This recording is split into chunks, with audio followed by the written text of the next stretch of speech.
Fala galerinha do xadrez, tudo beleza? Sindarov contra Gukesh, galera. Vai ter mundial no final do ano, ainda tá para definir o local de onde será, mas teremos um match entre Sindarov e Gukesh, os dois melhores jogadores do circuito FIDE clássico da atualidade. Rafa, eles são os melhores? Não, eles não são o número 1, o número 2, mas o Gukesh é o atual campeão do mundo e o Sindarov fez uma campanha muito forte nos torneios do circuito mundial, ganhou o torneio de candidatos e por isso conquistou o direito de duelar pelo título de campeão do mundo. E agora a gente teve no torneio Grand Chess Tour, eles se enfrentaram, galera. A gente já teve então aqui uma prévia, uma mini prévia do que vai ser. Claro que o torneio oficial, né, valendo o Mundial lá, são partidas pensadas. E aqui a gente teve uma partida rápida e duas partidas de blitz, tá?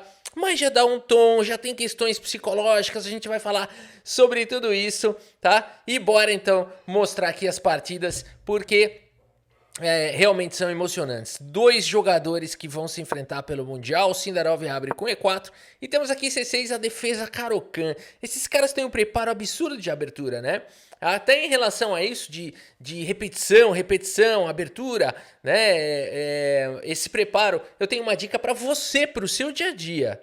Jogador de xadrez treina abertura todos os dias, a mesma sequência, repete aquilo lá centenas de vezes, até virar automático, né, galera? E a repetição não desgasta o aprendizado, ela na verdade consolida.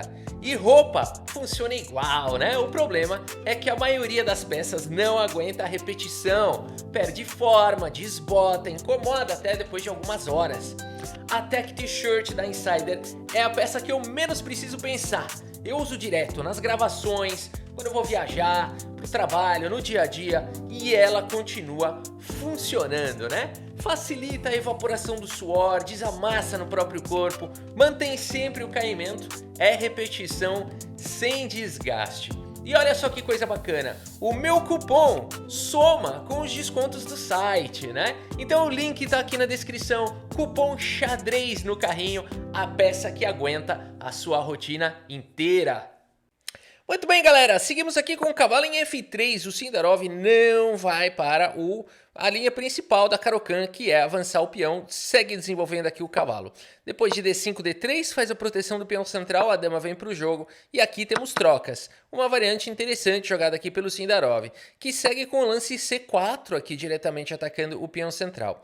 O Gukesh segue o desenvolvimento, traz mais uma proteção, cavalo também vem para o jogo e aqui E6 o peão muito bem protegido apesar dos dois ataques. Temos aqui o lance G3, o bispo quer novos lares. E aqui temos o lance bispo B4, enfraquecendo um pouco o poder do cavalo. Bispo vem para G2, preparando para colocar o rei em segurança. E o Gukesh captura o peão aqui em C4. Interessante o lance. E aqui, galera, já existe uma complicação enorme, né? Porque esse peão toma dama por C4, tá ganhando um peão aqui. Então por que o Sindarov fez isso? O Sindarov segue com o lance bispo F4. Vale dizer que já tentaram também roque, que é um excelente lance na posição. E de fato as brancas estão entregando um peão, tá, galera? Para conseguir bastante atividade, para conseguir um desenvolvimento rápido e ao preço aqui, né, de que agora as pretas ainda teriam que gastar mais um tempo e as brancas têm uma posição bacana com forte atividade pelo preço de um peão. É interessante, não existe uma resposta sobre essa abertura, né? A partida vai se tratar disso e ela pode ter dezenas de milhares de situações diferentes aqui, né? Então vai depender muito dos jogadores. Mas o Sindarov não faz o roque aqui, ele prefere jogar diretamente o lance bispo F4, uma abertura que já foi jogada uma vez no nível de mestres e não teve sucesso para as brancas. O Sindarov deve ter preparado alguma coisa diferente. Gukesh segue com o lance dama em A5, pensa por 3 minutos aqui, bota a pressão para cima do cavalo. E agora peão toma, recupera material, mas não, tá caindo aqui agora em C3. Bispo toma, seguido de dama toma, e o cavalo volta para defender. O Sindarov protege o peão, tem um par de bispos bastante atuante, tá pronto para colocar o rei em segurança e a dama do Gukesh está um pouco mal colocada. Será que isso daqui tem compensação? Será que está equilibrado? Segundo as máquinas, tem compensação. Então as brancas têm um peão a menos, mas têm boa atividade. Segundo máquinas, dá para jogar dessa forma. O Gokesh segue com o lance E5, também seria possível roque. Gokesh prefere jogar com E5, bispo atacado. E agora nessa posição, o Sindarov não recua o bispo, segue primeiro com o lance torre C1, ganha um tempo sobre a dama. E agora segue com o lance bispo G5 interessante, ameaçando capturar o cavalo. E o Gokesh não se incomoda, segue com bispo G4, dama atacada, dama C2 foi jogado, dama B3 também seria possível, talvez um pouco mais ativo. E o Gokesh aproveita para desenvolver peças com o cavalo C6, cara. Ele está se mantendo com um peão a mais, apesar dele não ter o par de bispos, ele está com um desenvolvimento bacana. Bom, todo mundo coloca o rei em segurança nesse momento e o Sindarov questiona o bispo volta com pressão no peão e aqui temos a possibilidade de danificar a estrutura de peões. Legal, o Sindarov não tem mais o par de bispos, que costuma ser uma vantagem para compensação por um peão, mas ele danificou aqui a estrutura, a defesa do rei aqui, a estrutura de peões próxima do rei do Gokesh. Será que valeu a pena? Cavalo em E4 foi jogado já trazendo uma ameaça. Rei G7, o Gokesh faz a proteção com o rei. Caraca! Aproveitando que o Sindarov não tem um ataque muito forte nas casas escuras, o Gokesh acredita que dá tempo de jogar dessa maneira.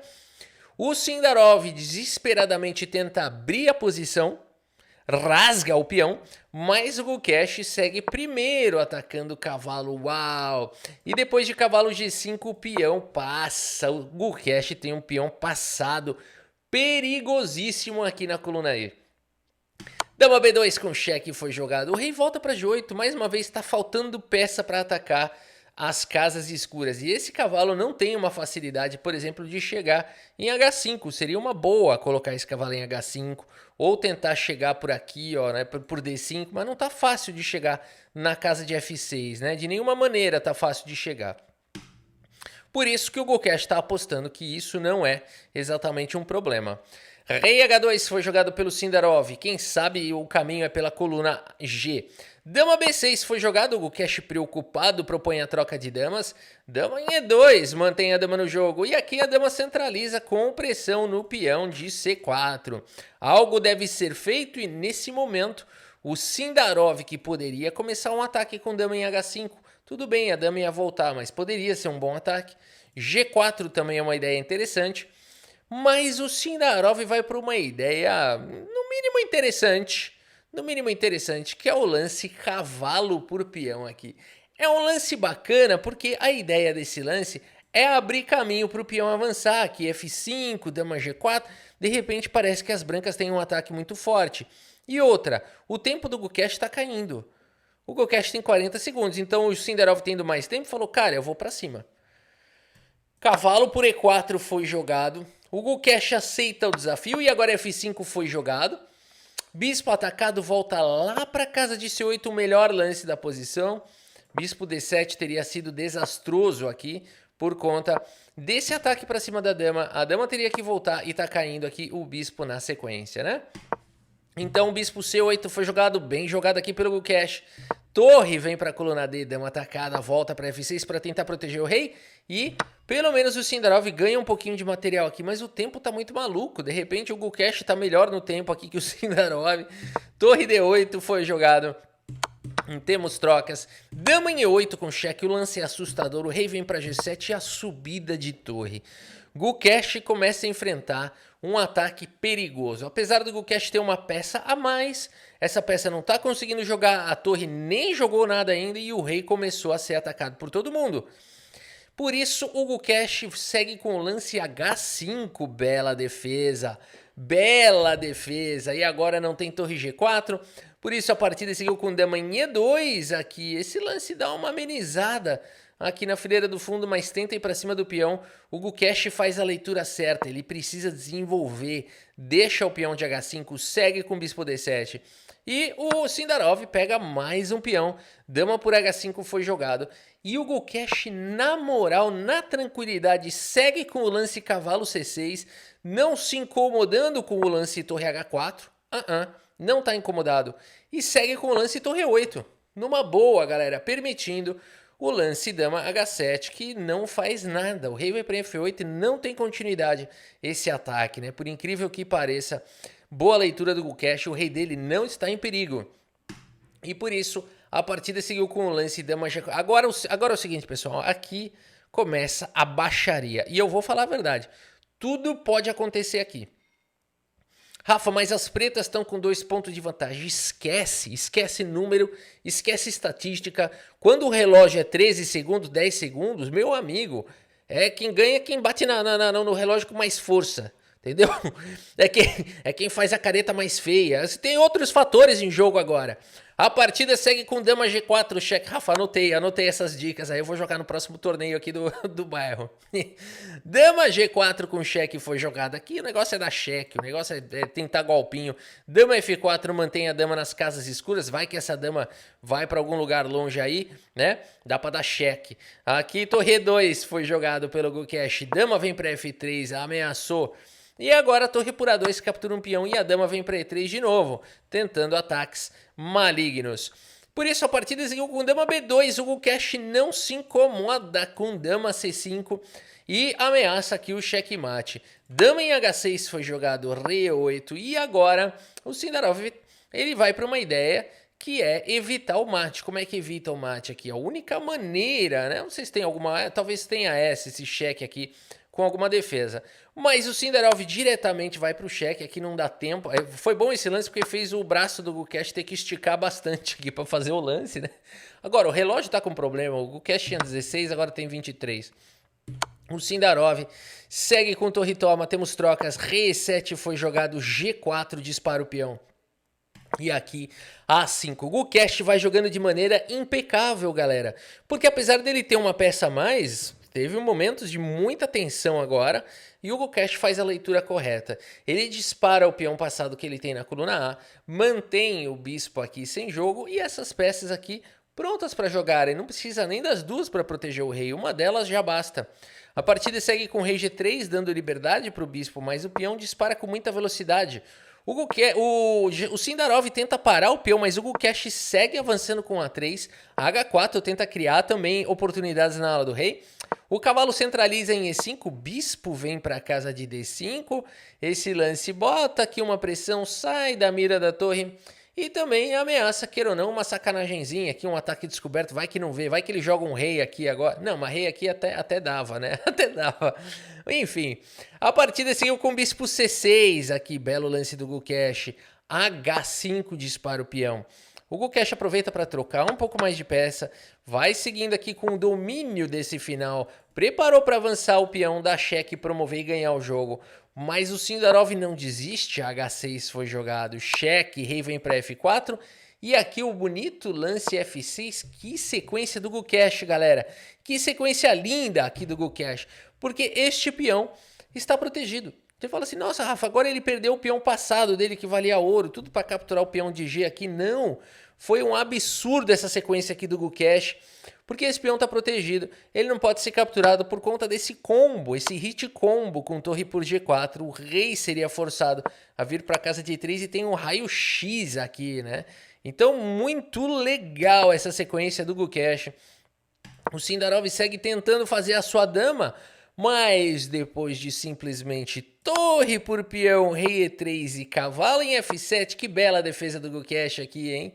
O Sindarov abandona aqui a partida. Abandonou porque não dá mais. Tanto não dá para tomar o peão aqui por conta do espeto e o cavalo tá tomando conta da promoção, quanto também não dá para promover diretamente, porque você vai capturar e vai jogar um torre A4 para disparar o peão. A torre vai tentar voltar e você pode simplesmente disparar e deixar aqui tudo amarrado e trazer o rei. O rei aqui está cortado, não dá para defender aqui os peões e logo mais esse peão também vai disparar, né?